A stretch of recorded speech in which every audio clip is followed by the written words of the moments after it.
అరకులో ఇటీవల నిర్వహించిన మహాసూర్యవందనం కార్యక్రమం ప్రపంచ రికార్డు సృష్టించడమే కాక విద్యార్థుల్లో మానసిక ఉత్తేజం నింపింది.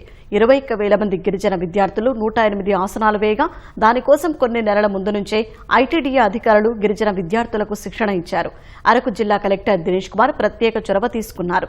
గతంలో తాను పనిచేసిన ఒంగోలు ప్రాంతానికి చెందిన యోగా గురువు పతంజలి శ్రీనివాస్తో చర్చించారు. పతంజలి శ్రీనివాస్ ముందుగా ఆయా గిరిజన పాఠశాలల్లోని వ్యాయామ ఉపాధ్యాయులకు యోగాసనాలు నేర్పించారు.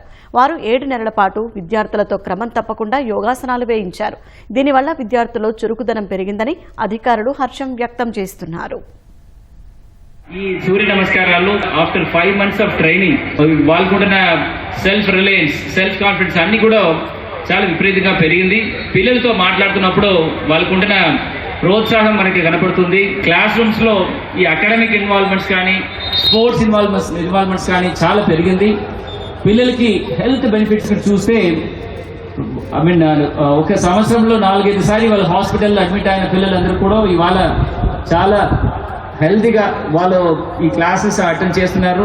ప్రతిరోజు ఉదయాన్నే 4 గంటలకి ఐటీడీఏ పరిధిలో కలిగిన ఆశ్రమ, గురుకుల, ఏకలవ్య, కస్తూరిబా పాఠశాలలోని విద్యార్థులకు అందించిన ఈ ప్రాజెక్టులో భాగంగా ప్రతిరోజు ఉదయాన్నే 4 గంటలకి వాళ్ళ హాస్టల్స్కి వెళ్ళటం, పిల్లల్ని నిద్ర లేపటం, గోరువెచ్చని నీళ్లు అందించటం, వారికి 4 రోజులు అలవాటు చేస్తే అద్భుతంగా వారిలో ఉన్న మలబద్ధకం దూరం అవుతాం.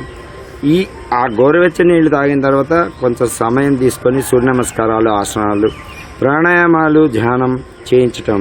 ఈ అద్భుతమైన ప్రాజెక్టు గత 8 నెలలుగా కొనసాగుతుంది.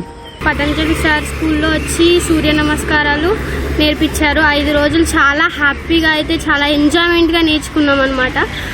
తర్వాత సార్ వచ్చి మరి కొన్ని యోగా ఆసనాలు కూడా నేర్పించారు.